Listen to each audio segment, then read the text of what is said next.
Hi guys, this is the Audiofool, and for today we're going to review the Pioneer SP-EBS73LR speakers.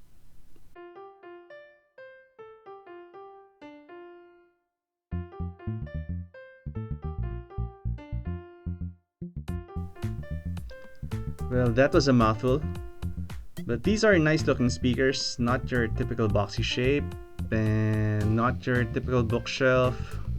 It's a three-way design instead of the usual two-way.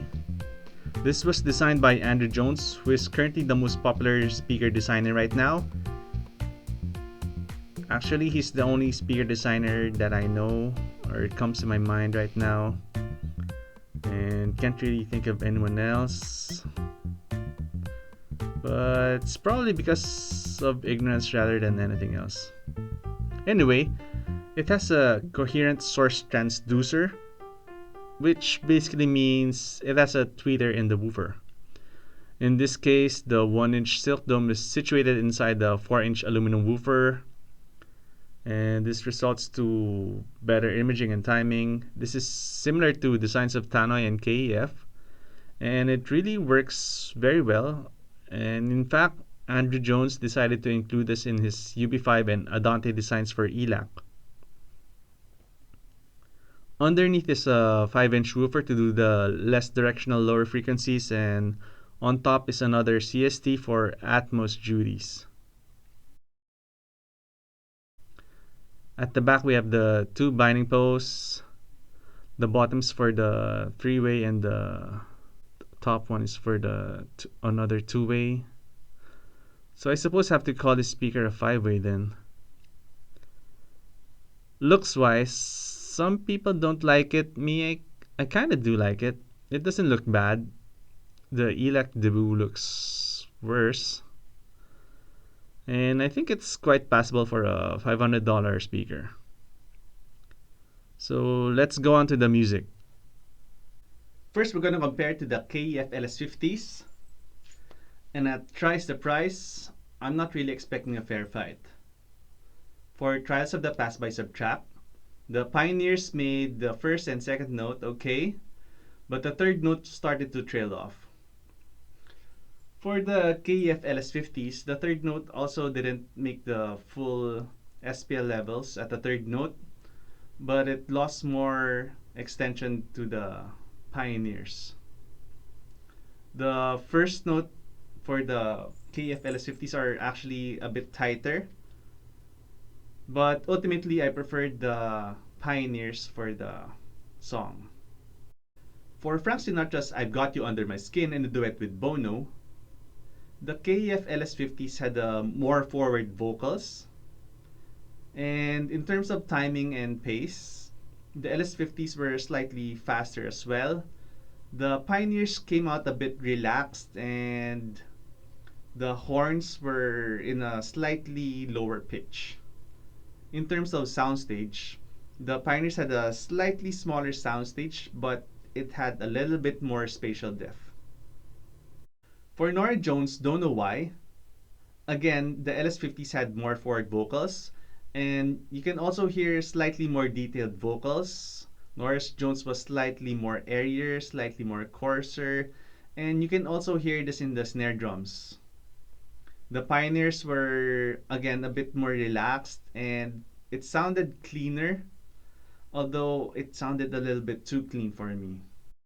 For Alicia Keys' If I Was Your Woman from the MTV Unplugged album, the bass in the LS50s was slightly tighter and a bit grippier, which made the song more punchy for me, and the background instruments were a little bit easier to notice as well, and it had a little bit more sparkle, more shimmer.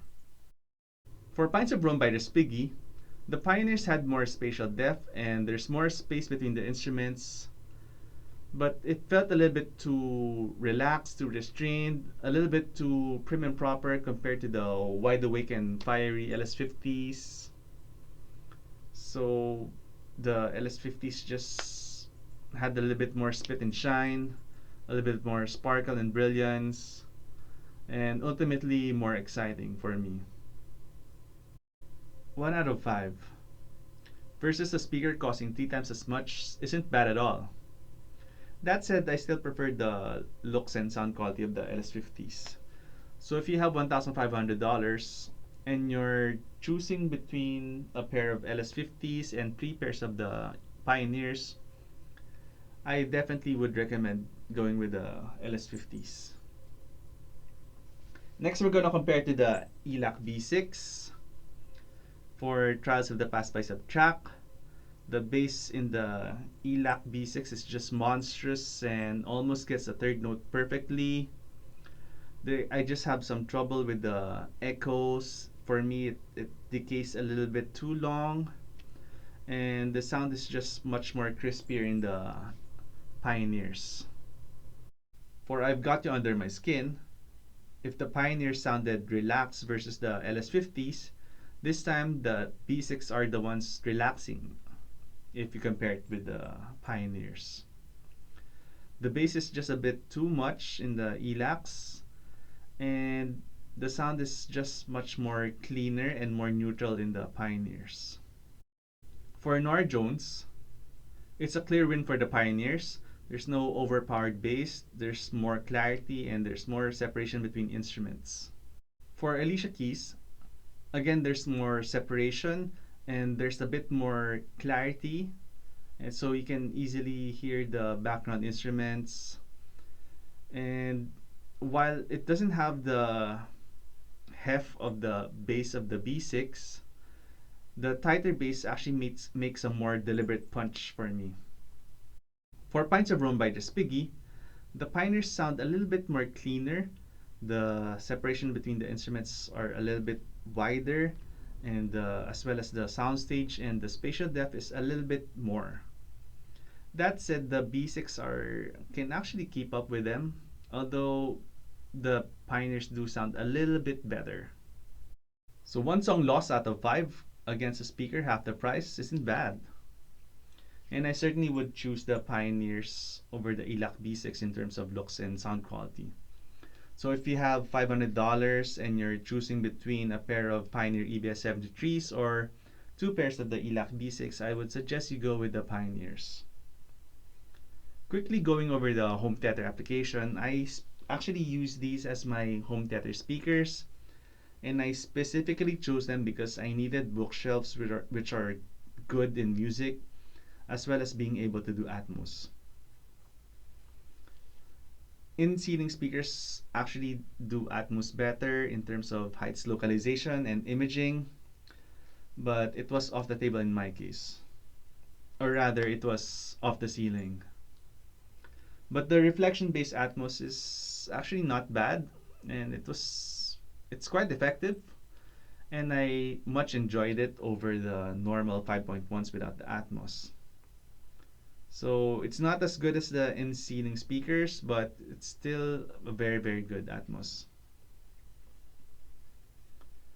And the Elac B6, they actually have an Atmos add-on, another speaker called the Elac A4.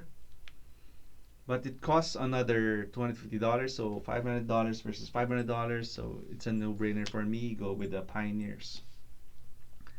Which brings me to what I love the most about the Pioneers, because they're just great value Atmos speakers. And what's more is that they're actually quite decent for music as well. Their sound quality is on par with other $500 speakers. And I actually got it for $400 in Amazon. So if you can wait for that sale, they offer tremendous value. Now, what I don't like about the Pioneers, well, it could be just a little bit more punchier. It could be a little bit more exciting. It could have a little bit more bass, but no, it's really personal preference. I have some friends who actually like it quite well.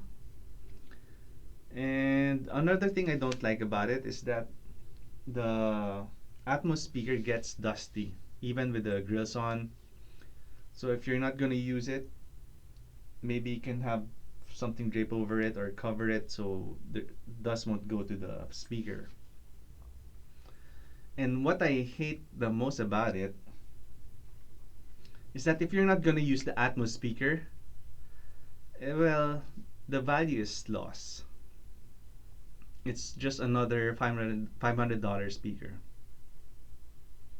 And there's another speaker, the Elac Unify UB5 bookshelf speakers.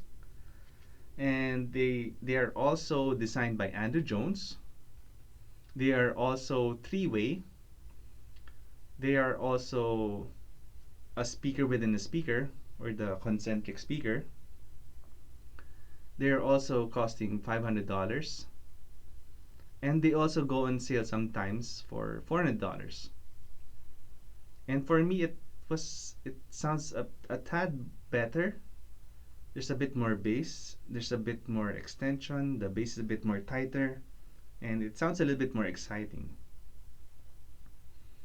So if you're not gonna use the Atmos, I would actually recommend you go over and have a listen with the UB5s. Because for me, I've been audiobooled. Because there's just another speaker which is a little bit better at the same price. But if you're gonna get it for Atmos home theater speakers, I've been audiofooled. The Pioneers are great Atmos home theater speakers, and they're good for music, but not great. I hope you enjoyed this video, and if you have any comments or suggestions, just write them down below. See you in the next video.